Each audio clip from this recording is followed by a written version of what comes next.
Salmo 73.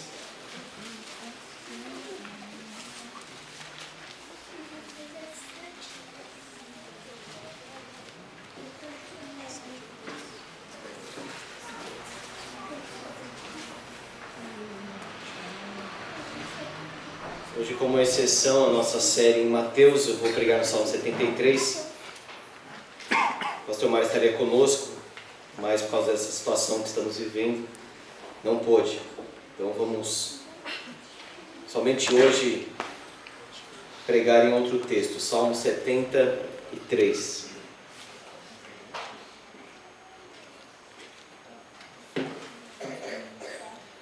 Salmo de Asaf. Com efeito, Deus é bom para com Israel, para com os de coração limpo.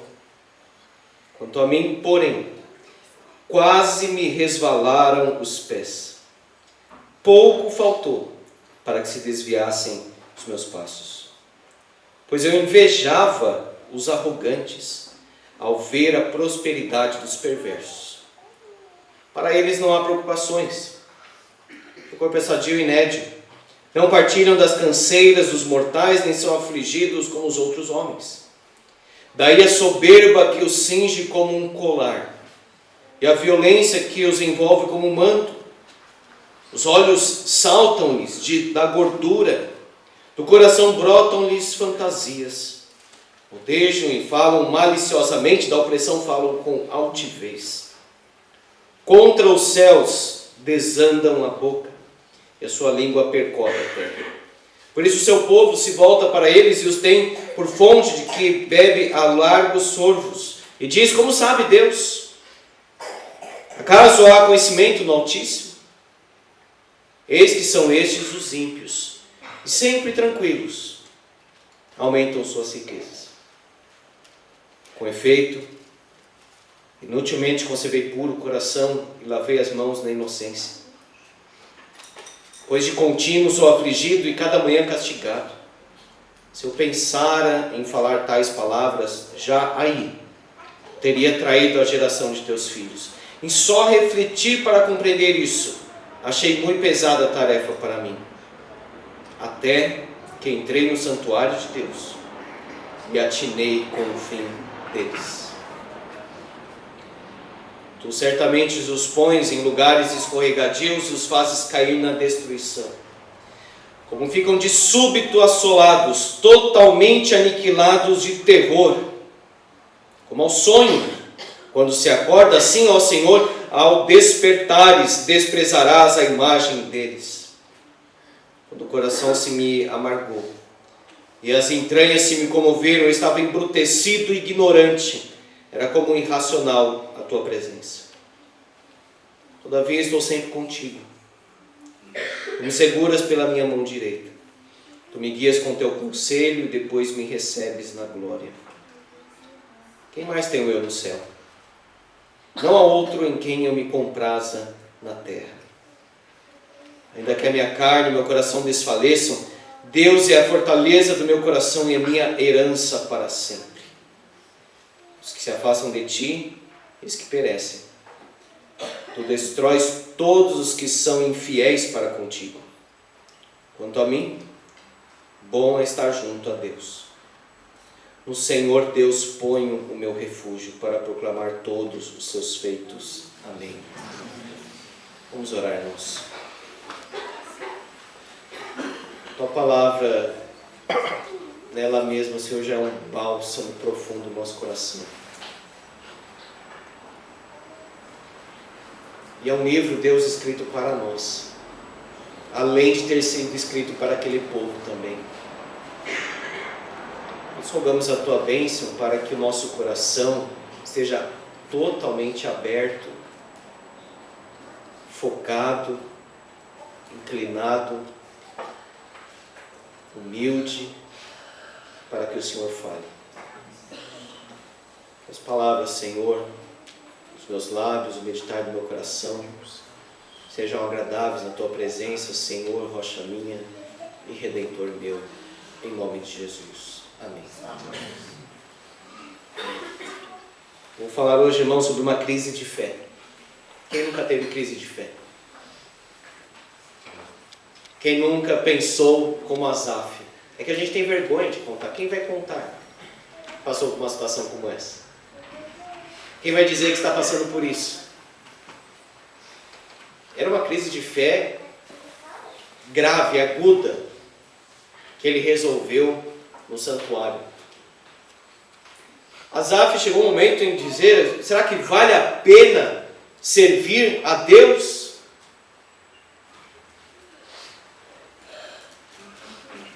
E se nós pararmos o salmo, por isso que nós temos que ler um salmo completo e não parte do salmo, ele diz: inutilmente conservar puro o coração.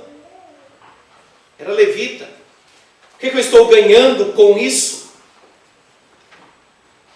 E a impressão que ele tinha piorava. Essas dúvidas, essas complexidades dele. De fato, irmãos, os ímpios alcançam sucesso nos nossos dias. Eles estão enriquecendo. E muitos deles estão aí rindo e rindo e rindo.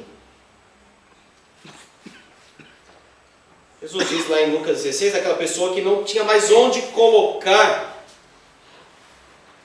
o seu trigo, então disse: eu vou construir celeiros maiores.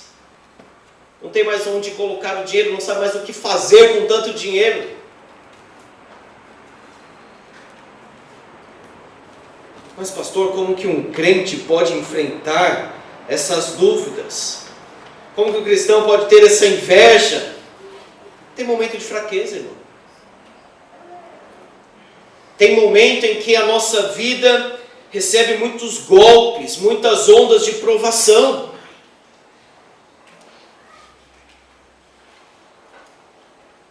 Em que nós pensamos até que nós vamos cair num estado de miséria, de depressão, de tristeza, para não sair mais. O crente enfrenta isso. As dúvidas da bondade de Deus, até da existência de Deus, da inspiração da palavra de Deus, vem as dúvidas. Do cristianismo, da vida cristã e etc. A paz de Cristo, então, não elimina as crises. Paulo fala lá em 2 Coríntios 1:8, que ele desesperou da própria vida. Em Filipenses mesmo ele fala que a carta da alegria, o tema da alegria aparece muitas vezes. Lá ele fala que ele teve tristeza em algumas situações e circunstâncias. Mesmo a vida cristã, confiante, pode ter momento de angústia e de temor. Nós temos algumas lições então nesse texto. A primeira é que certezas podem nascer de aflições que nos confrontam. Às vezes, meus irmãos, a gente nem está pensando nas coisas porque a vida está muito fácil e confortável. Mas aí Deus manda a tempestade, Deus coloca uma pessoa do seu lado que vai prosperando, prosperando, prosperando, e você vai ficando para trás, para trás, para trás. E é nesse confronto que Deus usa as circunstâncias e as pessoas, esse confronto do coração, é que muitas vezes, se nós buscarmos a Deus, nós teremos mais certeza ainda de fé. Veja o versículo 1, com efeito, verdadeiramente, certamente, Deus é bom para com Israel, para com os de coração limpo. Mas nem sempre ele pensou assim. Quanto a mim, porém, versículo 2. Ou seja, essa certeza, essa fé, esse com efeito Deus é bom, nasceu da luta, da dúvida, do confronto, da insegurança. Deus tira, irmãos, os alicerces para que nós possamos confiar somente nele e nos lançarmos nos braços dele. Perde o emprego, perde a saúde, perde uma pessoa querida, ou fica numa circunstância assim muito instável. E aí olha para o ímpio prosperando, crescendo. É difícil. É muito difícil. Para com os de coração limpo, para aqueles que foram purificados da impureza e centralizaram a sua vontade, a sua afeição, o seu amor em Deus. Portanto, você pode crescer espiritualmente depois de ter enfrentado essas aflições que confrontaram, questionaram o valor e o tamanho da sua fé. Segundo, as crises provam também a nossa fidelidade aos caminhos de Deus. Quanto a mim, porém, quase me resvalaram os pés, ou seja, quase me desviei. Pouco faltou para que se desviassem os meus passos.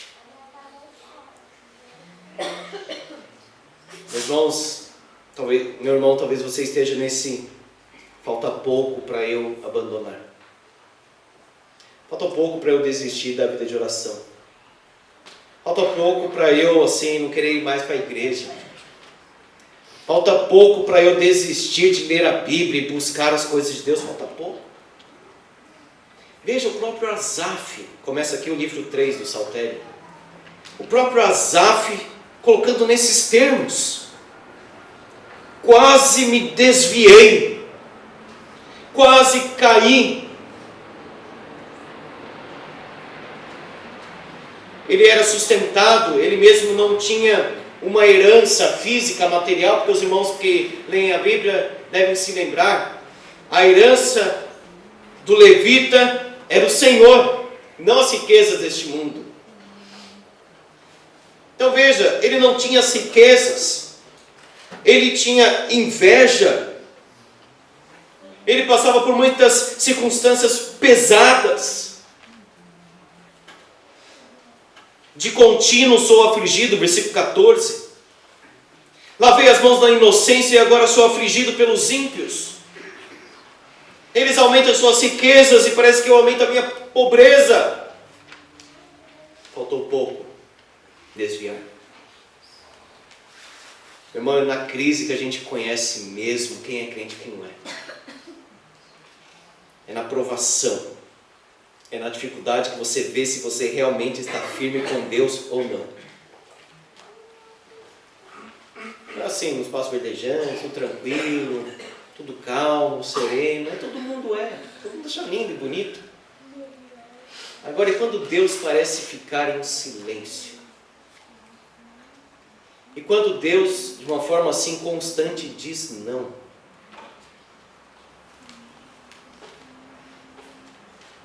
É nesses momentos de crise que nós vamos provar a nossa fidelidade aos caminhos de Deus. Terceira lição: prosperidade dos ímpios é invejada por muitos fiéis que sofrem. Veja o versículo 3 a 12. É importante ressaltarmos aqui que Asaf, ele está narrando a impressão que ele tem dos ímpios. É a forma como ele está enxergando as coisas, de uma forma desvirtuada, como nós vamos ver. E ele fala da mente, corpo, coração, olhos e boca. Mente, não há preocupações. Parece, irmão, que aquela pessoa que tem muito dinheiro, parece que não tem preocupação, não é? A pessoa está em paz, viaja o tempo todo, come nos melhores restaurantes, fica em hotel o tempo todo. Parece que não tem preocupação, parece que tem paz o tempo todo. Parece que está rindo o tempo todo. Tranquilos, diz o versículo 12, são estes os ímpios, e sempre tranquilos aumentam suas riquezas. Por que ele está enxergando dessa forma? Porque ele está com inveja no coração dele. As coisas ruins que às vezes nós temos no coração deturpam o modo como nós enxergamos as coisas. Às vezes tem inveja, tem ciúme, tem ira, tem desejos carnais no coração, luxúria, etc. Aí enxerga a realidade de uma forma completamente diferente. A Bíblia diz: o ímpio não tem paz. Mas Asaf, que não tinha riquezas e olhava os ímpios com riquezas, começou a dizer assim: parece que eles têm paz. Não há preocupações, tranquilos. E o corpo? Saudáveis. Versículo 4, o seu corpo é sadio. Eles não estão cansados, não partiram das canseiras dos mortais, não são afligidos. O coração é soberbo, a soberba que os cinge como um colar. Eles estão envolvidos nessa soberba, nessa altivez, nessa glória. Ou seja, eles estão confiantes, porque eles têm tudo. Portanto, são violentos. Vivem com fantasias, do coração brotam-lhes fantasias. Quanto à mente, não tem preocupação, estão tranquilos. Quanto ao corpo, sadio, nédio, não cansado, não afligido. Coração soberbo, violento, cheio de fantasia. Os olhos saltam de gordura, quer dizer, eles têm comida à vontade e eles não se importam com os pobres. Da boca, eles falam com malícia, com orgulho. Versículo 8. Falam contra Deus e parece que Deus não responde, Deus não julga, eles continuam falando contra Deus. Versículo 9. Contra os céus desandam a boca, sua língua percorre a terra. E o povo se volta para essas pessoas. E os tem por fonte de que bebe a largos goles, ou seja, eles estão bebendo, eles estão dominando as pessoas, eles são aclamados pelas pessoas. Como sabe Deus? Acaso há conhecimento no Altíssimo? Ou seja, a língua afiada contra Deus, contra os pobres, contra o povo de Deus, contra o Altíssimo. E parece que Deus não julga. Então veja que foi desse modo que Asaf enxergou os ímpios. Será que você está enxergando as pessoas assim? Será que você, jovem, considera aquele jovem da escola uma pessoa assim, que é alegre, que é popular, que é legal, que é uma pessoa assim influente, que todo mundo fica atrás, como se aquilo fosse o máximo? Será que nós estamos enxergando, irmãos, as coisas, ou seja, a vida, a realidade, o mundo, conforme a mente de Cristo, do Espírito pela palavra, ou conforme a inveja do coração, desejos carnais e o próprio mundo? Como nós enxergamos as coisas? Ele não teme a Deus, mas parece que ele é tão feliz assim. Será que dá para ser tão feliz assim? Parece que ele é mais feliz do que eu que sirvo a Deus. O desespero da crise, quarto lugar, nos leva a fazer afirmações que não correspondem à verdade. A pessoa está numa crise de fé, com o coração cheio de inveja, olhando para a prosperidade dos ímpios. Ela começa a fazer afirmações que não são verdadeiras.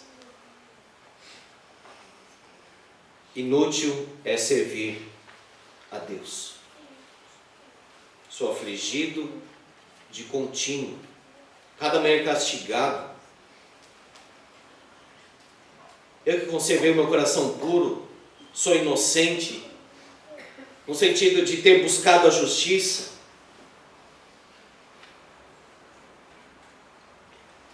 Veja, vale a pena servir a Deus ou não? Estava em crise. Muita. Se eu pensara em falar tais palavras, Jair teria traído a geração dos teus filhos. Ele não colocou isso no ensino que lhe cabia ao povo.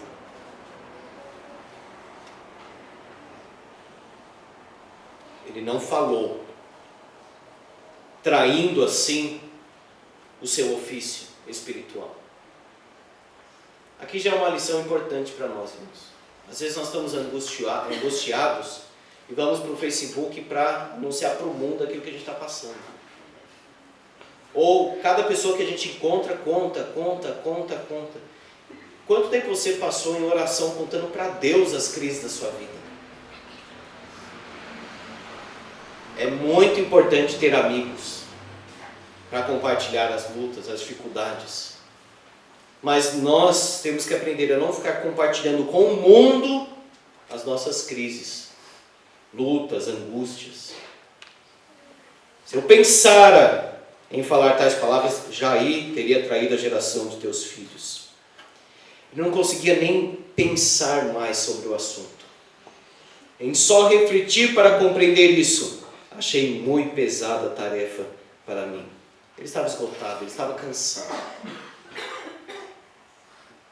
Ele não conseguia resolver a sua crise.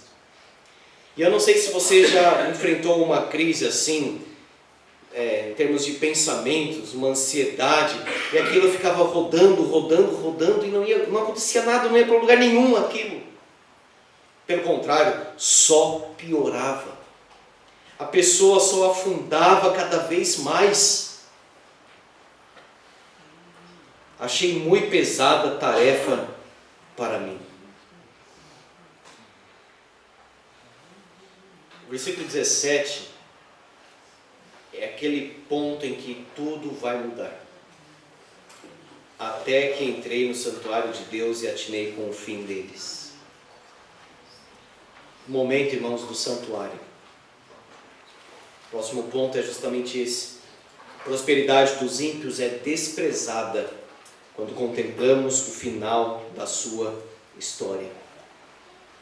Pode ter riqueza agora, mas qual é o fim?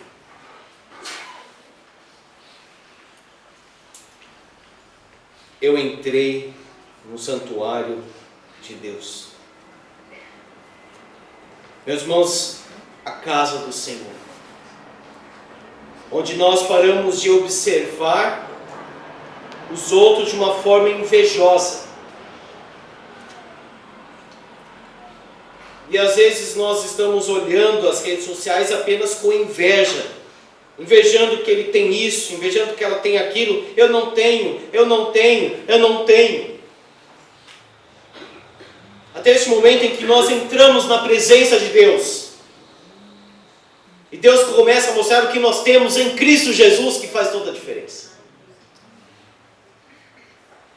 Asaf então entra no santuário, o lugar em que Deus falava com ele, em que Deus ajustava a cabeça dele, em que Deus dominava o coração dele.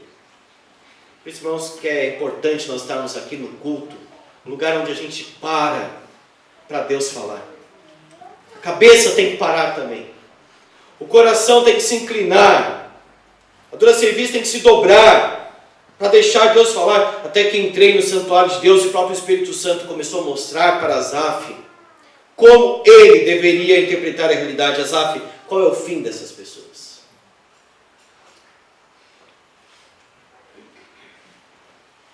Ele começa a observar não o que essas pessoas têm,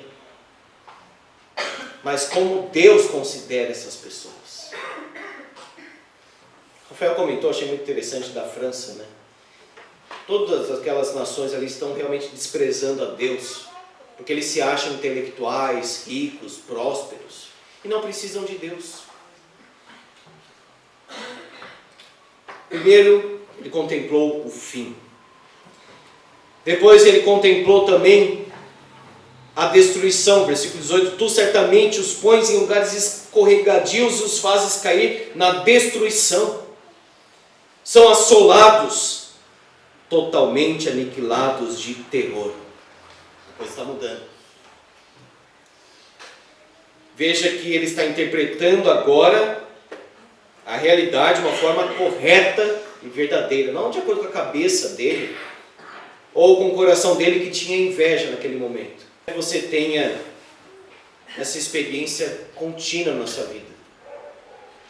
De repente está enxergando a coisa de uma forma, e Deus, pela sua palavra, e até por aconselhamento dos irmãos, e louvores, e muitas formas, Ele te faz ver de uma forma completamente diferente. Isso é sensibilidade espiritual. Isso é se colocar nas mãos do Deus vivo para que Ele nos ensine e nos faça ver. Deus precisa nos ensinar, irmãos, a ver o que realmente é. aniquilados de terror. Você lê essas biografias de cantores de rock, que morreram cedo inclusive, eles estão com medo, eles estão frustrados, eles estão arrebentados emocionalmente. Por quê? Eles pensavam o seguinte: eu vou alcançar a fama, eu vou ter muito dinheiro, eu vou viver disso, eu realmente vou alcançar a felicidade. Aí quando eles chegam nesse ponto, eles veem que não tem felicidade nenhuma. Aí você tem muitos cantores morrendo aos 30 anos, 30 e poucos anos. Pessoas famosas, cheias de dinheiro,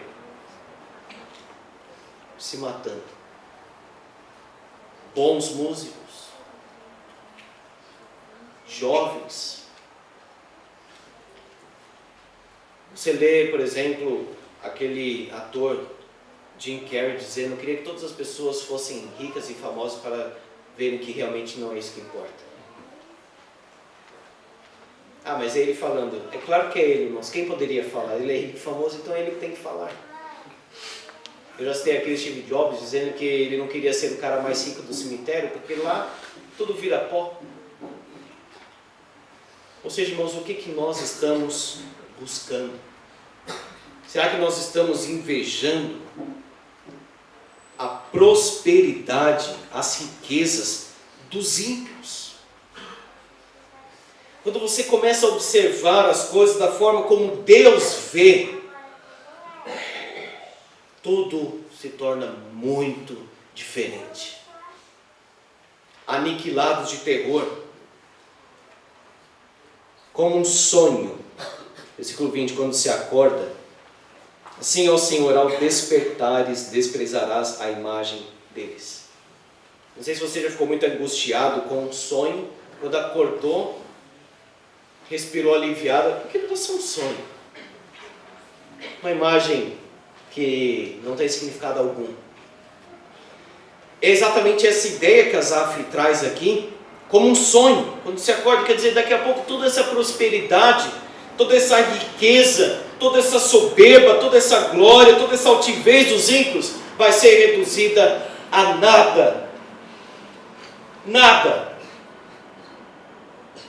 Cadê o homem rico na presença de Deus? Por isso que Apocalipse sempre cita os ricos, os soberanos, os reis da terra. Mas e agora diante dos reis dos reis? São nada. Pó. E serão condenados eternamente. Nós hoje olhamos, temos esse hábito de olhar daqui para a eternidade. Tentar pelo menos. Mas imagina só o que será, ou como será, olhar de lá para cá.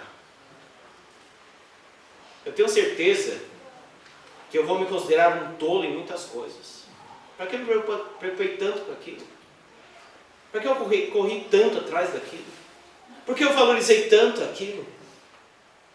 Imagina você na eternidade, olhando agora para a forma como você viveu, a glória dos ímpios, as riquezas do ímpio.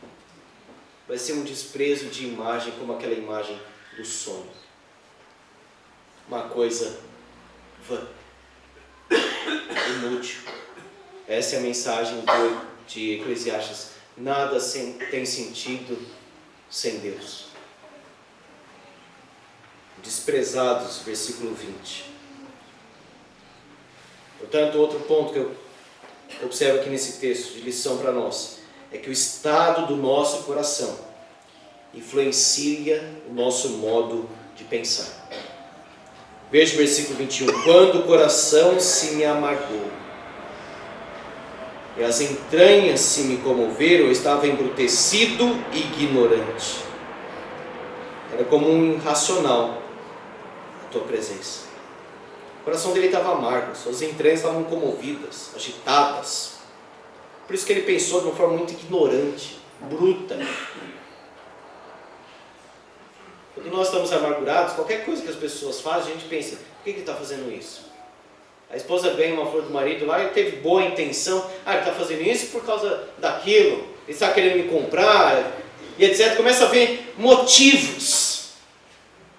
Porque o coração está amargurado. Precisa primeiro tratar essa amargura para enxergar as coisas corretamente.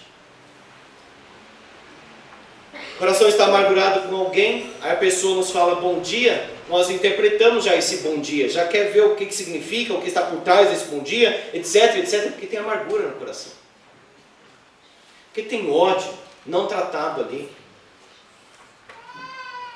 Tem inveja.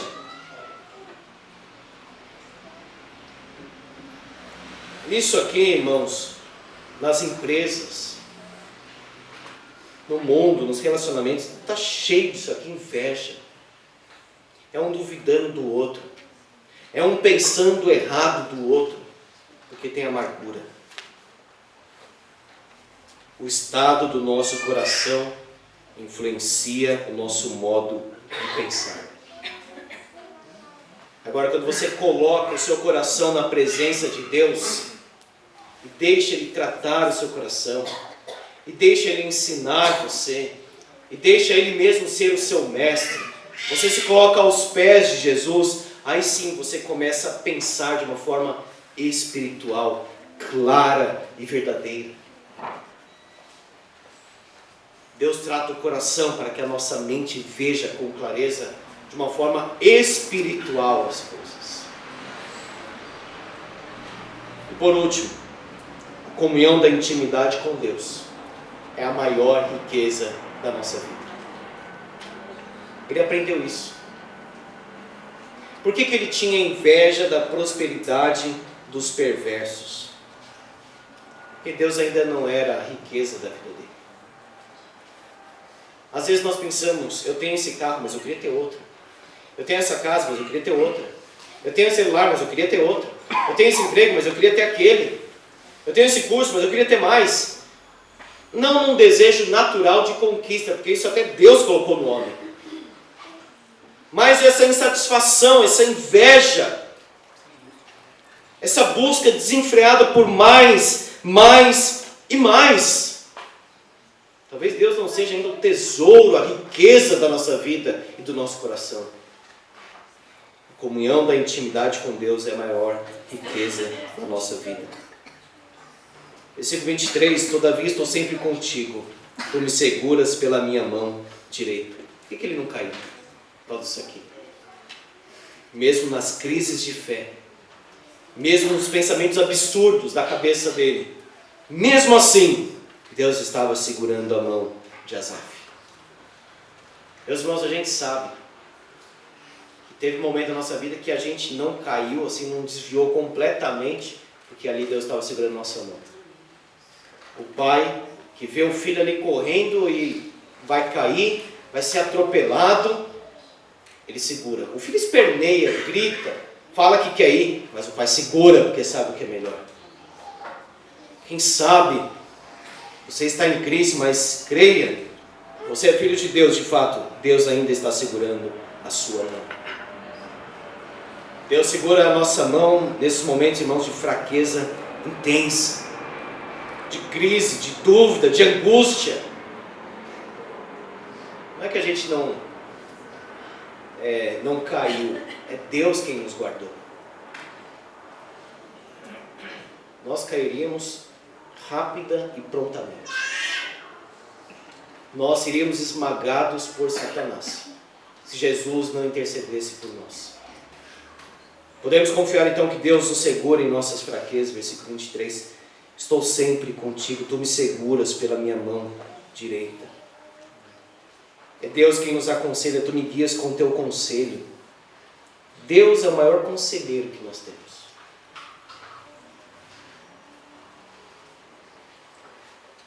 Ele aconselha e depois ele recebe na glória. Tu me seguras pela minha mão direita. Tu me guias com teu conselho. O Senhor fala comigo sempre, constantemente. Depois me recebes na glória. Essa recepção de Deus é algo incrível. Deus ter esse prazer em nós, em estar sempre com o seu servo, com o seu filho, sempre, segurando na mão dele, dizendo, não vai por aqui, vai por ali. Pensa no fim deles agora, tira essa inveja do coração, aconselhando, dirigindo, e depois recebendo. Por isso que depois Asaf diz, quem mais tenho eu no céu? Deus é o maior bem da nossa vida. Deus é o maior amor da nossa vida. Deus é quem realmente nós podemos chamar de Pai, Mestre e Pastor. Quem mais tenho eu no céu? Ou seja, Deus é incomparável. Deus é infinito. Não há outro em quem eu me compraça na terra. Ou seja, comparado agora, o amor que Asaf tem por Deus, todos os outros amores, todos os outros desejos se tornam tão pequenos, tão nada. Por isso Jesus diz que ama seu pai, sua mãe, seu filho, qualquer coisa, qualquer pessoa mais do que a mim, não é digno de mim. Nós precisamos atingir, irmãos, essa intimidade que diz, Senhor, quem mais tenho eu no céu? E aqui na terra, quem se compara ao prazer que eu tenho no Senhor? A nossa afeição, irmãos, o nosso afeto, o nosso desejo, o nosso amor, a nossa alegria estar em Deus e não no homem. Não nas coisas deste mundo, em Deus. Por isso que Asaf disse, quem mais tenho eu no céu? Ainda que minha carne e meu coração desfaleçam, porque sou homem, Deus é a fortaleza do meu coração e a minha herança para sempre. Olha agora, a minha herança é Deus. Eles têm riquezas, mas eu tenho Deus. É aquele que tem riqueza material e não tem Deus, ele é absolutamente pobre. Jesus falou para uma igreja, a igreja de Laodiceia, vocês dizem que são ricos, abastados e não precisam de coisa alguma. Pelo contrário, vocês são cegos, pobres e nus. Uma vida vazia, sem graça, oca, sem sentido, que não tem a riqueza verdadeira, última e suprema, que é Deus. A minha herança para sempre. Quem se afasta de Deus perece. Os infiéis são destruídos, versículo 27. Quanto a mim, bom é estar junto a Deus. Quanto a mim, mesmo cheio de crise, pobre, com dificuldades, mas quanto a mim, bom é estar junto a Deus. Sabe, irmão, que será que eu e você poderíamos falar desse modo? Será que nós poderíamos dizer como Davi, como esse deserto deseja água, meu coração deseja Deus? Será que alcança essa profundidade?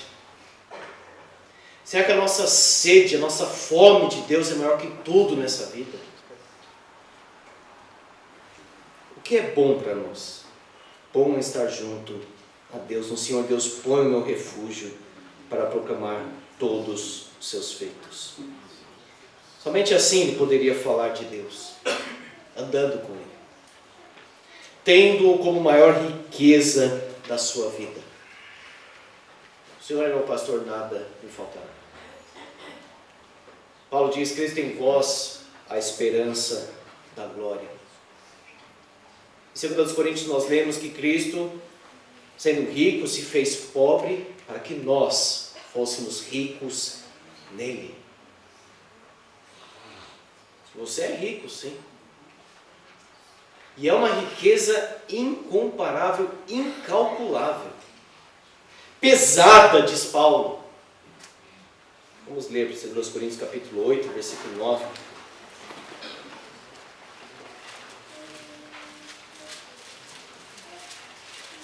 Se você olhar para a vida de Paulo, você pensaria, mas o que esse homem tem? propriedade de Paulo? Qual que é a riqueza de Paulo? Sendo aos Coríntios capítulo 8, versículo 9. Conheceis a graça de nosso Senhor Jesus Cristo, que, sendo rico, se fez pobre por amor de vós, para que pela sua pobreza vos tornasseis ricos. Nós vamos ler todos juntos agora o Salmo 73, versículo 23 a 28, como a nossa confissão. Como se nós estivéssemos declarando como Asaf, que Deus é o tesouro da nossa vida. Vamos ler, irmão, Salmo 73 a 28. Todavia estou sempre contigo, tu me seguras pela minha mão direita, tu me guias com o teu conselho e depois me recebes na glória. Quem mais tenho eu no céu? Não há outro em quem eu me compraza na terra. Ainda que a minha carne e o meu coração desfaleçam, Deus é a fortaleza do meu coração e a minha herança para sempre. Os que se afastam de ti, eis que perecem. Tu destróis todos os que são infiéis para contigo. Quanto a mim, bom é estar junto a Deus. No Senhor Deus ponho o meu refúgio, para proclamar todos os seus feitos. Amém. Vamos orar.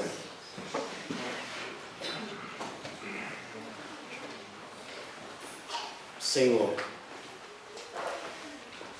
neste mundo materialista, consumista, que o Senhor seja o nosso tesouro, que o Senhor seja a nossa riqueza, que o Senhor seja o prazer, a alegria do nosso coração. Tira, Senhor, essa inveja tola dos ímpios. Senhor, que o nosso coração seja tratado pelo Teu Santo Espírito, para que possamos enxergar as coisas de uma forma correta.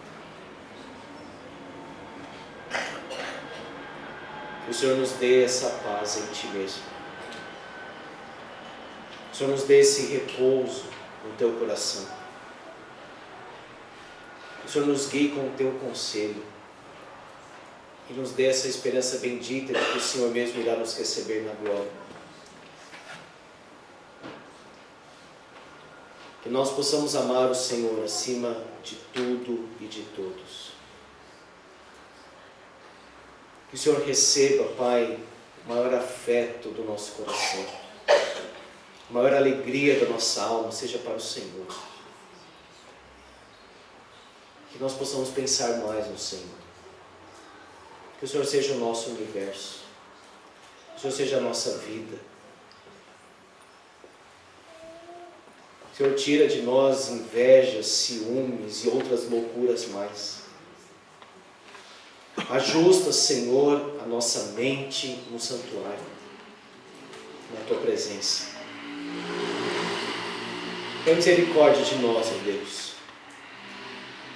E obrigado porque o Senhor segura a nossa mão quando nós estamos angustiados, aflitos, em crises. E o Senhor nos tem perdoado.